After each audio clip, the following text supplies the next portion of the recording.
Paano ang pag-multiply ng scientific notation? Tapusin nyo lamang ang video ito hanggang sa dulo upang kayo ay mayroong matutunan.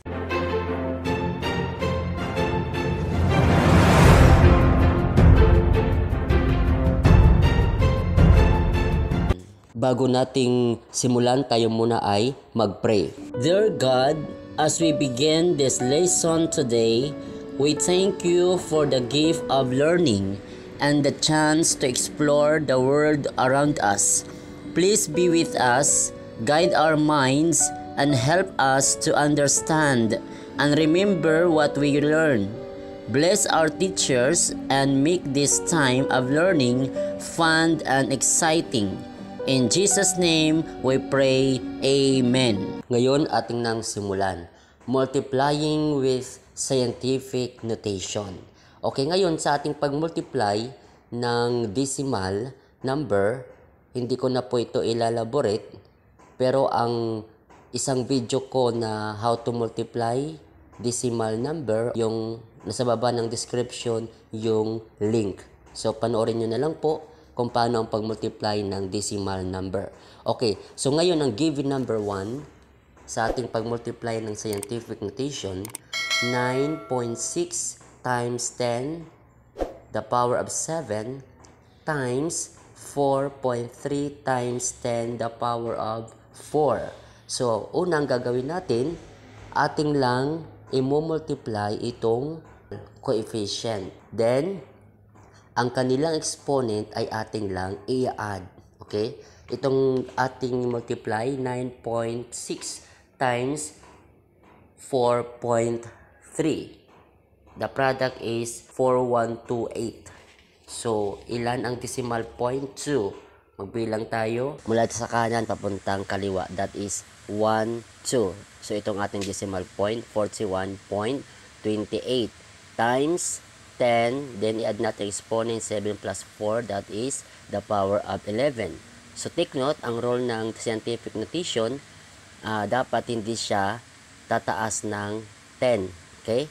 Dapat less than 10 siya. Okay, ang gagawin natin, mag-move pa tayo ng isang unit. So mag-add pa tayo ng isa, then move tayo ng isang unit.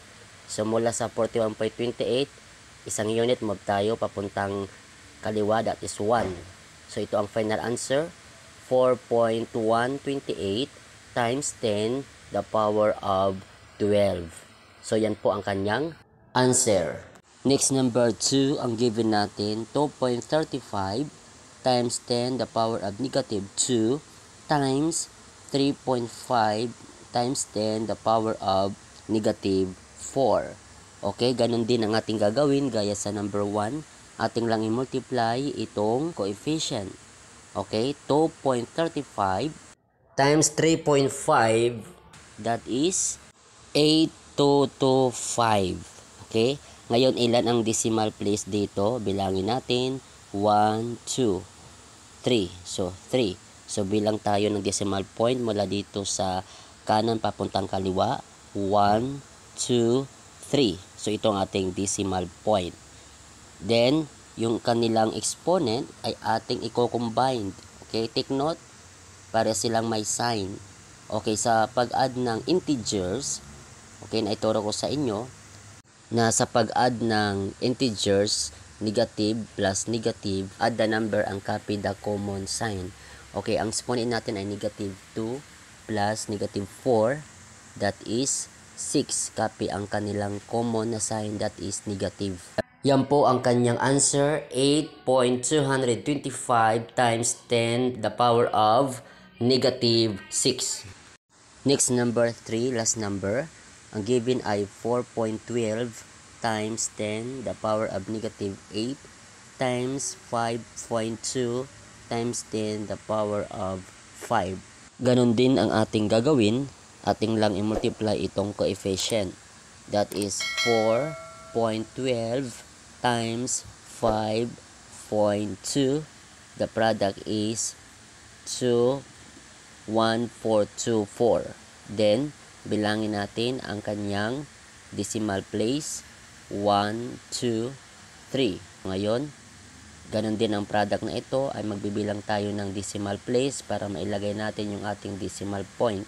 So mula dito sa kanan papuntang kaliwa, 1, 2, 3. So itong ating decimal point dito sa before 1. So 21.424 times 10, ang kanyang exponent ay ating i-combine. Magkaiba po yung sign, ibig sabihin magsasubtract tayo at yung sign na malaki yun ang ating kokopyahin. Okay? Ito ay negative 8 and positive 5, that is negative 3. Okay? Ngayon, ang role ng ating scientific notation, kailangan less than 10 yung A. Okay? So, mag-add tayo pa ng isang unit. So, itong negative 3, mag-add tayo ng plus 1. Then, move tayo isang unit papuntang kaliwa. That is 1. So, ang ating final answer, the product is 2.1424 times 10 the power of itong negative 3 and positive 1, that is, magmaminus tayo, the power of negative 2. Yan po ang kanyang answer. Ngayon po, kung mayroon kang natutunan, pakipindot naman ng like. At kung bago ka pa lamang sa akin channel, pakipindot naman ng subscribe, maging ang bell notification upang ikaw ay updated sa mga bagong video ni upload sa akin channel na ito. Maraming salamat po sa inyong panonood.